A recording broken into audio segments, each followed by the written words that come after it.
Well, a big focus in another attack on Canada, which was dubbed a safe haven for terrorists by the centre last week. Dr. Jaishankar has said that the country harbours extremist elements and that India has conveyed its concerns in this regard to the United States. Now, the comments come amid this simmering row between our countries, which was sparked when Justin Trudeau had claimed last week that Indian government agents were involved in the killing of Khalistani separatist Hardeep Singh Nijjar in British Columbia on Canadian soil in June. Now, our External Affairs Minister made the comments in response to a question during a discussion at a think tank in Washington. Listen in. What he was alleging was not consistent with our policy, and that if his government had anything relevant and specific, they would like us to look into.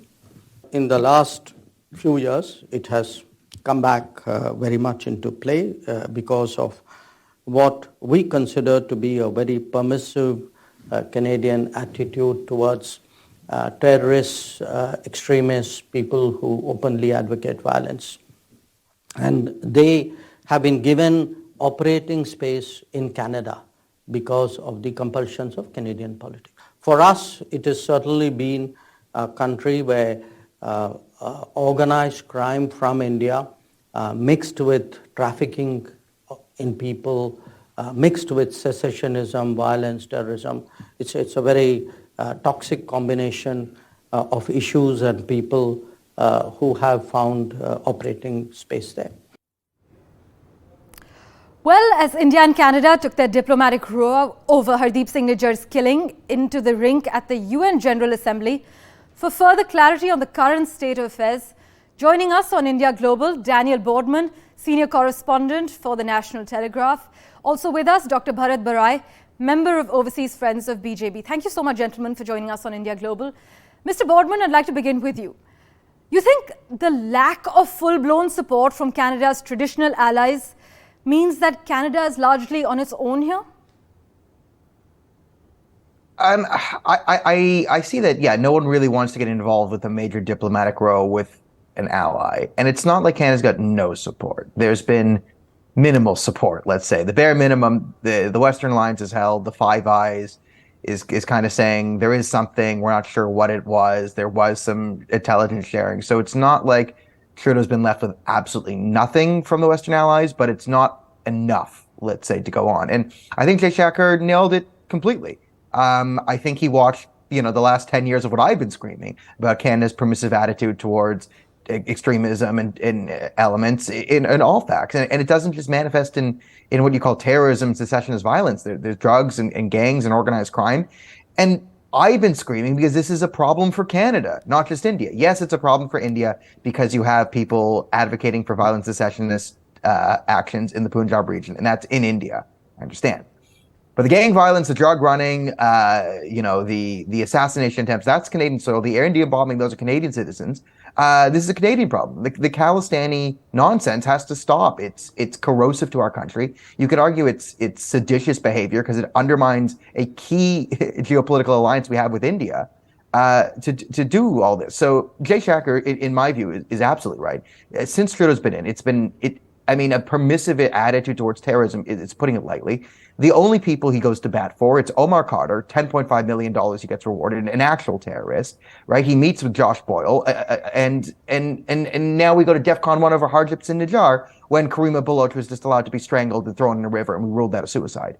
So I think these are the real big problems that are coming to face Canada is our sort of lackadaisical attitude, where we don't want to deal with serious problems, especially when it involves two ethnic minorities within our country. We just get too shut down, and we don't want to be called names, and we think it's too complicated, so we just ignore it. And doing so has let it fester for 4 decades. And now this Khalistani problem has metastasized outside of Canada and back into India, and it's causing us a major geopolitical row. Right. This is bad.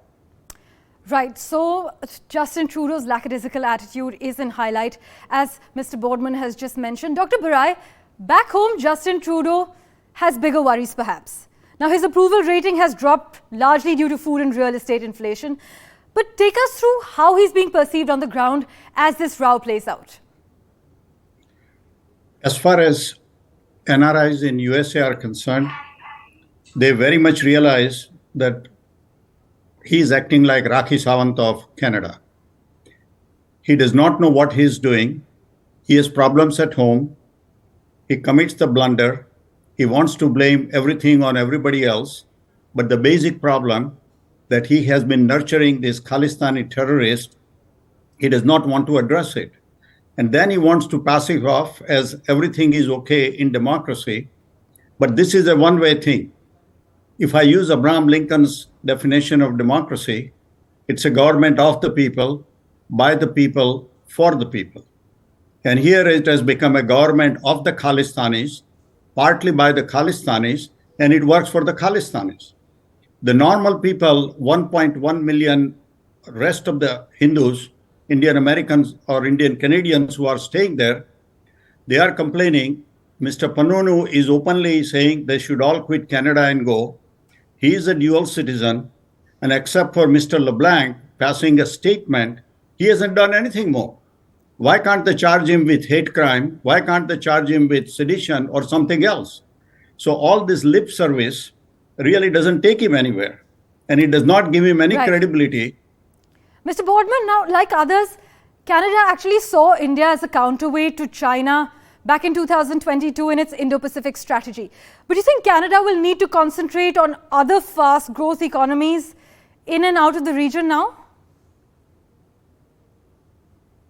I hope not. I hope we can fix this. There is no real substitute. Again, for India and China, you can't say, oh, we'll talk to Sri Lanka and Bangladesh and cobble it together with Bhutan and like, there's an India. It's not. So that's a pipe dream. Yeah, I mean, Canada is a country that should be, all countries, helping our allies and countering our enemies. It's pretty simple. In Canada, we're doing the exact opposite. Like the real story of foreign interference is how much influence does the CCP have over the Liberal Party of Canada? That's what we were trying to determine, you know, in our geopolitical corners before this whole row happened. So yeah, I've been talking about how we need India as a geopolitical and economic hedge against nefarious actors who don't love us, particularly China. But Justin Trudeau loves China, and the CCP in particular. In 2015, when he was running for office, he was asked what government he admired the most, and he's on the record saying the basic dictatorship of China. And he's been overly permissive with the CCP, to the point where we have a scandal where the CCP is operating kind of freely, setting up police stations in our country, and Liberal MPs are coming to events there. So, I mean, there's a bigger problem with Justin Trudeau's internal credibility on all these issues. Like he has none, right? He's been very permissive with the Islamic Republic of Iran. But Mr. Bordman, what's the path to de-escalating this crisis then? Or you think things are likely to get worse? The path to de-escalating the crisis is the Khalistani issue has to be dealt with. It has to be dealt with seriously. And the path that is probably removing Justin Trudeau and Jagmeet Singh. I mean, Jagmeet Singh is ideologically Khalistani. He has no problem sitting beside people who right beside him advocate for violence against Hindus. He's no problem with that. Took him 3 tries to say blowing up the Air India plane was a bad thing, terrorism, and not a conspiracy done by the Indian government. He holds significant power in the current coalition. And even Justin Trudeau's own MPs, Sikh MPs, have been trying to raise red flags about the Khalistani influence inside his own party, and he's done nothing. So I don't see India coming to the table and seeing Canada as a legitimate allied trading partner. Well, we are the international hub of secessionist violence and balkanization of India. It makes no sense for India geopolitically to, engage and empower Canada when we're acting in a manner that is, increasing global belligerence towards India. And until this is dealt with seriously in Canadian society, and we're not heading down that path. We are not talking about this in Canada. The media doesn't want to cover the videos of Harjip Singh Nijjar, supporting suicide bombings, secessionists, ethnic violence, all of this. And I think you brought up Penu, again, another guy just running around saying crazy things, threatening people, obviously breaking Canadian moral codes and potentially legal codes, and we're twiddling our thumbs. And I think the Indian people, Canadian Hindus, feel rightfully gaslit on this issue because we do this Canadian is a Canadian is a Canadian, and hate is terrible, except when it is a Khalistani lunatic yelling about killing all the Hindus, and then all of a sudden he's a religious leader and political activist who deserves the utmost protection of our security agencies. It's maddening. And it's driven Canadians crazy over the last 8 years. I think it's starting to drive 1.5 billion people crazy on the other side of the pond. So, how does this get solved? I think this crisis de-escalates. But thank you so much, gentlemen, for investing your time and joining us with your take on this diplomatic row on India Global.